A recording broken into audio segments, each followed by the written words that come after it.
não dá para você colocar a culpa, dá para exatamente fortalecer a qualidade que o Flamengo tinha naquele momento, né? Com o Paquetá, com o próprio Diego na frente e com o Viseu que entrou para isso. Ali, final, 30 e poucos minutos do segundo tempo, o Henrique Dourado não teve nenhum momento. E saiu do jogo exatamente com uma bola que ele tinha para puxar um contra-ataque com o Vinícius Júnior, errou no passe e logo depois o Barbieri tirou ele do jogo. E a gente está vendo os melhores momentos do jogo e vimos o chute do Jadson para fora e naquele momento ele sentiu uma contusão e saiu de campo para a entrada do Roger. Ainda no primeiro tempo, o Corinthians teve essa mudança, Facincani.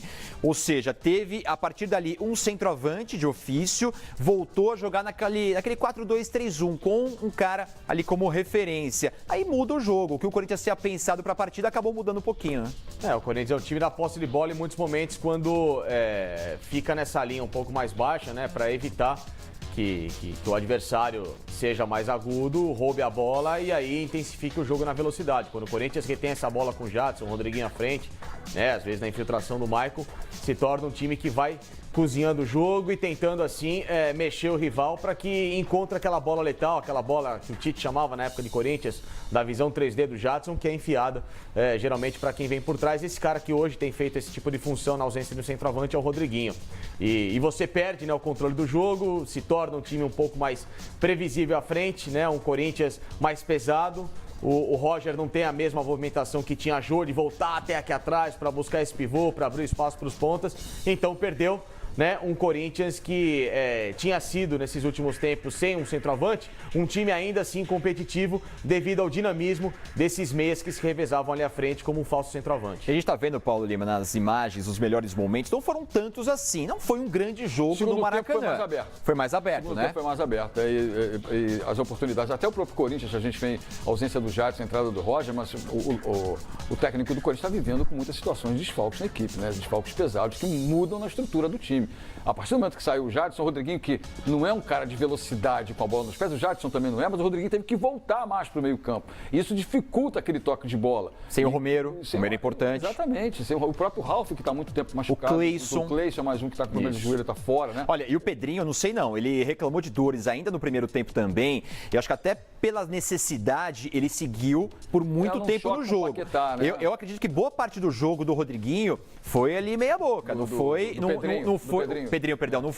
o Pedrinho 100% que poderia até ajudar mais o Corinthians. Ele acabou ficando mais preso ali no jogo dele, acho que em função dessas dores que ele sentiu ainda no primeiro tempo. O reflexo da boa fase do Flamengo, a gente vê pelos números em termos de público, né?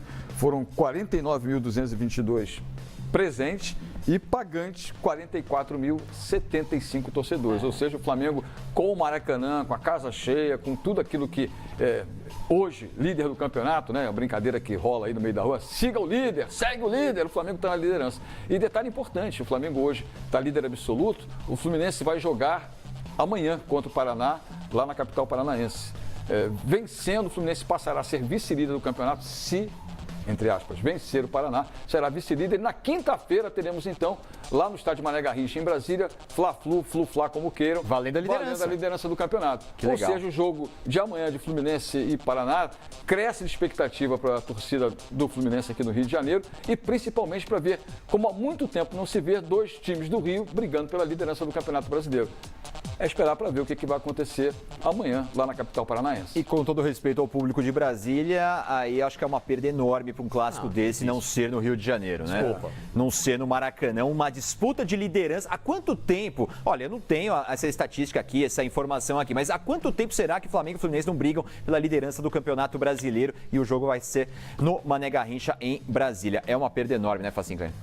Isso pra mim não existe. Mas é uma coisa de contrato, né? O Fluminense ainda tinha um contrato com um empresário, o Rony, né? A gente pode falar, o Rony é ex-jogador, vestiu a camisa do Fluminense há muito tempo, né?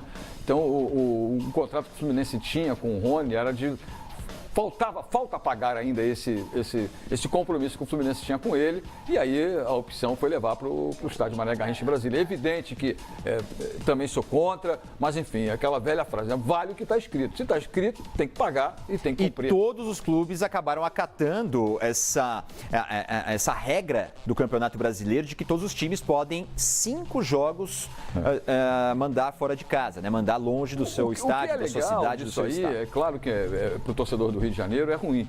Mas trazer um Fla-Flu, entre aspas, repito, quem sabe se o Fluminense vencer valendo a liderança do campeonato, é um atrativo a mais para a capital federal. É um atrativo a mais para o torcedor que respira futebol, mas que não tem lá um campeonato muito forte, não tem um campeonato estadual e pouco se vê também, até porque é estádio de Copa do Mundo, né, gente? Foi construído para ser sede de Copa do Mundo. E que só tem grandes jogos nesses momentos. E exatamente nesses momentos. É ruim para o torcedor do Rio, é ruim para o futebol carioca em geral, né, para a dupla Fla-Flu? Sim, mas você traz esse atrativo para uma praça diferente. E certamente lá teremos expectativa acima de 40 mil torcedores. É muito difícil que tenhamos um público menor do que esse. Já os outros jogos que terminaram agora há pouquinho dessa 9ª rodada do Campeonato Brasileiro. Mas antes, vamos ao Maracanã. O repórter Álvaro Loureiro traz as primeiras informações depois dessa vitória do Flamengo para cima do Corinthians 1-0. Grande público do Maracanã, não é, Álvaro? Grande festa da torcida rubro-negra. Seja bem-vindo ao Rodada Fox.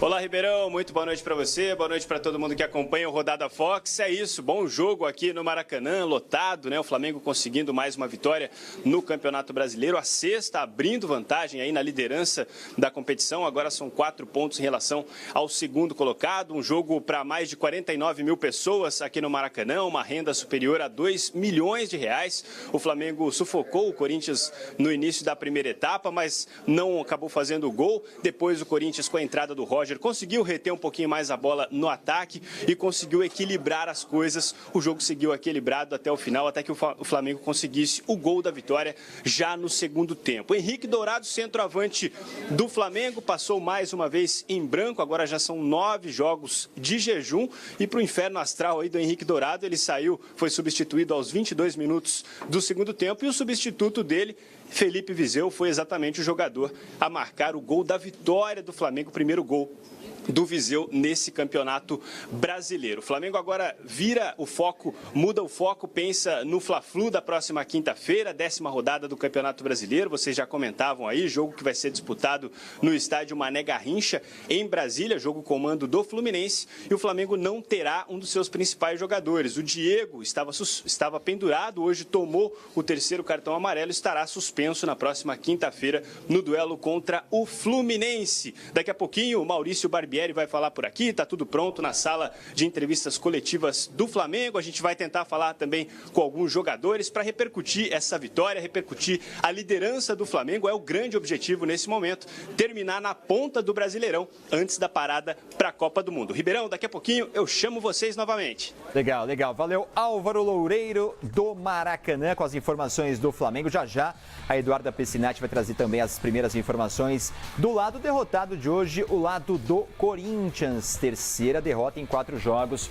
do Osmar Loz. Já quero saber do Paulo Lima e também do Facincani, o que eles estão achando desse trabalho inicial aí do Osmar Loz, se ele tem culpa nesses resultados, qual que é a justificativa para esses resultados ruins nesse início de passagem do Loz depois da saída do Fábio Carille. Mas antes, vamos ver um lance que foi no último minuto de jogo, aliás, no último segundo de jogo. A bola na área do Corinthians, escanteio cobrado. Do Flamengo, né? Isso, perdão, na área do Flamengo, a jogada rolando, e aí o Anderson Daronco encerra o jogo aí. Absurdo. Houve muita reclamação. Não é absurdo. Repare no momento em que ele levanta os braços, o jogador do Flamengo está tirando a bola da área. Repare no lance. Ele não tem que esperar a jogada concluir. Eu acho que tem. Não tem. Olha lá, uma jogada aguda. Olha o braço dele agora. Vai chegar, calma. Mas ele já apitou antes. Mas a bola não saiu da área ainda, Paulo Lima. Peraí, a bola estava no pé do Rodinei. O Rodinei está dando um chute para fora. A bola bate na canela do jogador. Ainda não há uma definição do chute dele. Pelo amor de Deus, repare no momento em que ele vai levantar os braços. A gente vai se remeter quase que a Copa de 78. Quando o cara encerra o jogo, o Zico fazendo gol contra a Suécia. A bola está no pé do Rodinei. Ele levanta os braços. Ele levanta, espera eu falar. Ele levanta os braços no momento que o Rodinei chuta. Depois a consequência do chute, gente. O Rodinei vai chutar, ele tem que ver para onde vai essa bola. Ele não tem que ver nada, tá no tempo, ele tem que acabar o jogo. A gente está vendo de novo o lance. Falta de sensibilidade absurda. Eu penso o seguinte, ele não é obrigado a deixar o jogo seguir, mas acho que o bom senso aí não seria ele deixar, pelo menos o lance ser encerrado até a defesa ali do Diego, Paulo? Né? Não, a palavra é exatamente essa, bom senso. Se ele está com o cronômetro na mão, a cobrança está no escanteio, ele já está no regulamentar, a bola sobe, ele está esperando a bola dentro da grande área, sobrou no pé do jogador do Flamengo, ele falou, acabou o jogo, não tem mais perigo. Jogada completamente indefinida. Vale a reclamação então, Facincani? Vale a reclamação? Vale. Teve o menor bom senso o Anderson Daronco, que aliás não vem bem. Né? Já há algum tempo o Anderson Daronco se envolvendo em constantes polêmicas devido a critérios que as pessoas têm contestado. Não tem sido o Anderson Daronco de 2 anos atrás, que foi um árbitro que surgiu muito bem no cenário do futebol brasileiro.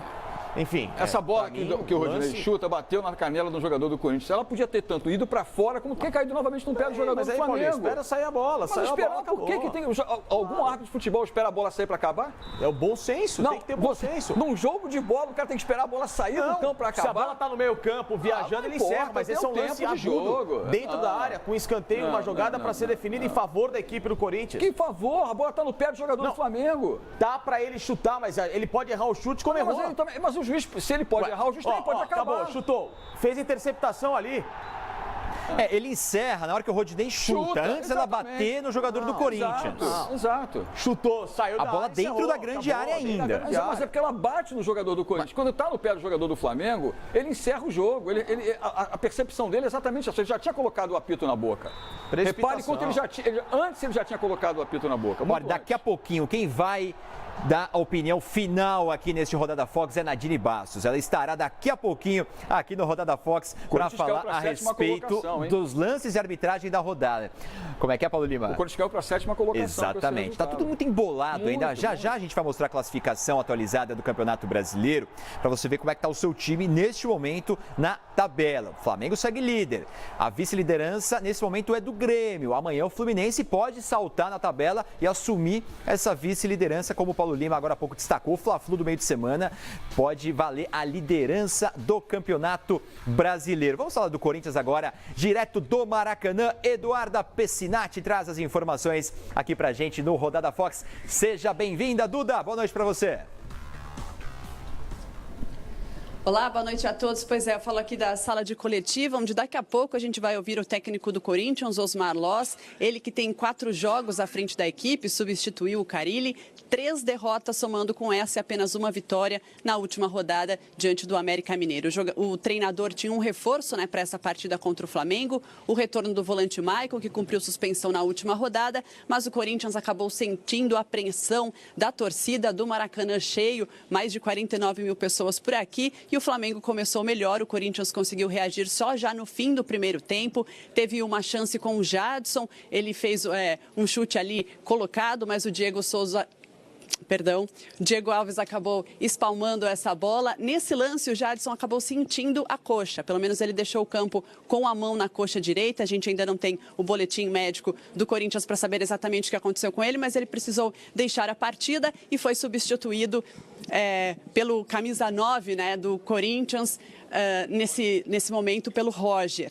Outra chance ainda no primeiro tempo, chance de Gabriel, que chutou de longe. O Diego Alves também fez essa defesa. No segundo tempo, mais uma vez, o Flamengo foi superior nessa partida. Dá para dizer que o Corinthians não criou nenhuma chance real de gol. O Osmar Loss chegou a fazer algumas substituições, colocou o Marquinhos Gabriel no lugar do Pedrinho. Já no final do jogo, colocou o Casim no lugar do Gabriel, mas o estrago já estava feito. O Felipe Viseu já tinha feito 1-0 por aqui. Esse foi o placar final. Flamengo 1, Corinthians 0 nessa 9ª rodada do Campeonato Brasileiro, e o Corinthians acabou reclamando pelo modo, como foi encerrada a partida por aqui, pelo Daronco, já que o Roger tinha aí a possibilidade de marcar um gol e quem sabe de empatar o placar por aqui. Como eu disse, estou na sala de coletiva, daqui a pouco Osmar Loss, o técnico do Corinthians, fala com a gente e a gente segue depois também para a zona mista para ouvir os personagens do Corinthians nesta noite de clássico nacional no estádio do Maracanã. É com vocês no estúdio. Obrigado, já ouviremos então Osmar Loss aqui no Rodada Fox, também o Maurício Barbieri, técnico do Flamengo. Já vamos para Bahia e Grêmio, vitória do Grêmio fora de... Mas antes, eu quero saber do Facincani e do Paulo Lima. Ô Facincani, Dá para colocar a responsabilidade nessas derrotas e nessa de hoje, principalmente, no Osmar Loss? Porque a gente sabe que tem que dar sempre aquele tempo para o treinador se acostumar e tudo ali. Ele era auxiliar do Carille, conhece bem o time. Mas assumir a condição de técnico já muda um pouco o panorama. Tanto que ele reintegrou alguns jogadores. A gente viu o Casinho hoje em campo, no segundo tempo, entrando. O Casinho não estava nem mais sendo relacionado pelo Fábio Carille. Ou seja, o Loss já adotou no trabalho dele algumas coisas que o Carille não tinha. Então já dá para colocar a responsabilidade no Loss nesta derrota e nos últimos dias de trabalho com outras 2 derrotas que o Corinthians teve em 4 jogos? O Corinthians perdeu um pouco de intensidade em relação ao próprio time do Fábio Carille, que muita gente falava que era um time defensivo, mas muito pelo contrário, era um Corinthians inteligente para jogar, era sempre muito letal à frente, e lógico que a perda do Jadson ao longo do jogo fez com que o Corinthians se desmantelasse na organização, da posse de bola, do bom passe à frente, da criatividade, mas que nem, entrou o Roger, ok, foi o centroavante contratado para isso. Só que, e aquele menino lá, o Matheus Matias, que veio do ABC, não seria mais um cara para entrar, por exemplo, em vez do Casim? O Casim já provou que, com todo o respeito, não tem a menor condição para jogar com a camisa do Corinthians. Não, e fala assim, cara, o Matheus Matias chegou quando? Em janeiro? Janeiro. Agora nós estamos já no mês de junho. Não trouxeram? São Era o 5 artilheiro meses do de Brasil, trabalho. etc Janeiro, e tal, em fevereiro, um pouco etc. depois. E aí? Um pouco depois? Porque ele jogou o Campeonato Potiguar. Ele chegou a fazer muitos gols. Ele veio? Ué, mas e aí? 3 meses pro cara jogar? Por quê? Porque tá testando. Porque tá ganhando massa. Então faz o seguinte, nem relaciona. Deixa o cara treinando separado. Quando tiver bem, fisicamente, joga. Se tá no banco, põe pra jogar, amigo. Então, assim, tem algumas convicções que o próprio Loss acaba se perdendo, como o Carille também era cobrado com muitas insistências, que depois, quando ele cessou, o Corinthians voltou a andar, e uma delas era o próprio Casim. Marquinhos Gabriel é um jogador que a gente vê que entra em campo e não rende absolutamente nada com a camisa do Corinthians. Tem certas situações que já podem ser resolvidas, e o próprio Loss deveria ter tido essa percepção. Só que, por outro lado, a gente tem que entender que o Corinthians também tem um elenco um pouco mais enxuto em relação a outras equipes. É onde eu acho que o recado que o Loss está dando é exatamente esse. Para ele colocar hoje o Casinho em campo, falou assim, ó, tô tendo que recorrer. É muito falta de opção, né? Entendeu? Então, assim, também é uma resposta que ele está dando, ou para o torcedor, ou até para o grupo, para a diretoria. Eu estou tendo que recorrer a jogadores que não estavam nem fazendo parte do banco de reservas. E é verdade. O Corinthians tem um elenco reduzido, um elenco que está enxuto nesse momento, principalmente pelas grandes lesões que o time tem, né? A gente falou aqui no sistema defensivo, você perdeu o Cássio, né? Você perdeu o Fagner na lateral direita, né? Você tem o Romero que está fora, o próprio Jadson, que hoje ficou mais uma vez ausente do time, o Ralf, que também que vem há um bom tempo sem jogar, e o Corinthians começa a procurar espaço, começa a procurar peças, investindo na qualidade de alguns jogadores jovens, como é o caso do Pedrinho e do próprio Matheus Vital, que hoje jogou também muito bem. Os meninos jogaram bem. Matheus Vital pelo lado esquerdo e o Pedrinho pelo lado direito, principalmente o Pedrinho, enquanto teve gás, enquanto teve eficiência pulmonar, foi para cima e teve bons momentos. Mas foi um Corinthians muito apático, muito recuado. E só como a gente falou aqui de Fla-Flu, no meio de semana tem Santos e Corinthians e Santos lá na Arena do Corinthians. É mais um jogo para poder colocar um tempero quentíssimo nesse clássico paulista, com o Jair Ventura subindo na tabela, com o Corinthians do Lodge caindo na tabela e, evidentemente, que a semana, os dias que antecedem esse clássico lá na Arena do Corinthians vão ser de muita pressão em cima dos jogadores e também em cima do Lodge. Aquele todo, vamos dizer, romance, aquele casamento perfeito que a torcida do Corinthians tinha com o seu time, nesse momento começa a criar uma expectativa. E hoje tinha bom público do torcedor corintiano no Maracanã. A galera veio, como sempre, para apoiar. Mas a qualidade técnica do Corinthians não é para ser cobrada com veemência, é para dar um pouquinho mais de tempo. Mas o jogo de quarta-feira contra o Santos pode gerar, não estou dizendo que vai gerar, pode gerar mais um clima de instabilidade para o Loss no comando da equipe do Corinthians. E tem um outro problema. O Corinthians, com o Pedrinho e com o Matheus Vital, são ótimos jogadores para desenroscar a marcação, para serem válvulas de escape pelas laterais. O Matheus Vital até um grande auxílio dessa criatividade de um Corinthians que toca muito bem a bola em relação ao setor intermediário do adversário, mas o Corinthians também tem que chutar mais a gol. O Pedrinho tem que gostar mais de fazer gol. O Matheus Vital da mesma forma, não só depender de um arremate do Rodriguinho, ou o Corinthians entrar toda hora na área do adversário. Às vezes você não tem esse espaço.